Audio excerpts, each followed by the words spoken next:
দর্শক, যে মানুষগুলো পাহাড়ি অঞ্চলে বসবাস করে এই মানুষগুলো প্রতিদিন জীবন যাপনের জন্য বিভিন্ন রকম পদ্ধতি বুদ্ধি খাটিয়ে তারা কিন্তু আয় উপার্জন করে। তেমনি আজকের ভিডিওতে আমি আপনাদেরকে একটা পাহাড়ি মেয়ে জেলের বুদ্ধি খাটিয়ে মাছ ধরে জীবন যাপন করার দৃশ্য দেখাবো। ভিডিওটা খুবই ইন্টারেস্টিং, পুরোপুরি দেখতে থাকুন। মেয়েটা মশারির মতো করে একটা খাঁচা বানিয়ে নিয়ে এসেছে, এবার মাছের খাবার তৈরি করছে মাছ ধরার জন্য। এই যে দেখতে পাচ্ছেন এখানে ডিম আছে, কিছু মাছের গুঁড়ো খাবার আছে, তারপরে রয়েছে বালি মাটি, এগুলো মিক্সিং করে বল বল করে নেওয়া হচ্ছে। দেখুন কতটা বুদ্ধি খাটিয়ে সে মাছ ধরে।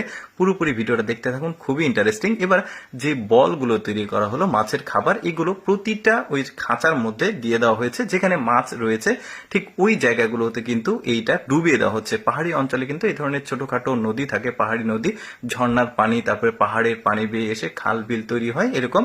আর এখানে কিন্তু প্রচুর মাছ থাকে, তো ওই ফাঁদগুলো সে মাছ যেখানে যেখানে আছে সেখানে সুন্দরভাবে পেতে রেখে এসেছে। এবার আরেকটা পদ্ধতি করছে সে, এটা হচ্ছে একটা খাঁচার মতো, একটা বেশ চমৎকার গোল চাকতির মতো, এটা নেট দিয়ে বানিয়েছে। এবার বাঁশের সাথে দড়ি দিয়ে বেঁধে এটাকে কানেক্ট করছে। এবার ওই যে মাছের খাবারটা বানালো ডিম দিয়ে, কাদা দিয়ে, তারপরে গুঁড়ো মাছের খাবার দিয়ে, ওইটা এই চাকতির মধ্যে দিয়ে এটাকে ডুবিয়ে রাখলো। এখন চুপি চুপি সে এক জায়গায় বসে আছে। মাছ যখন এর ভেতরে আসবে খেতে, তখন সাথে সাথে গিয়ে চপ করে কিন্তু এটা তুলে ফেলবে আর মাছ পাবে। এই যে দেখুন কি চমৎকার একটা মাছ কিন্তু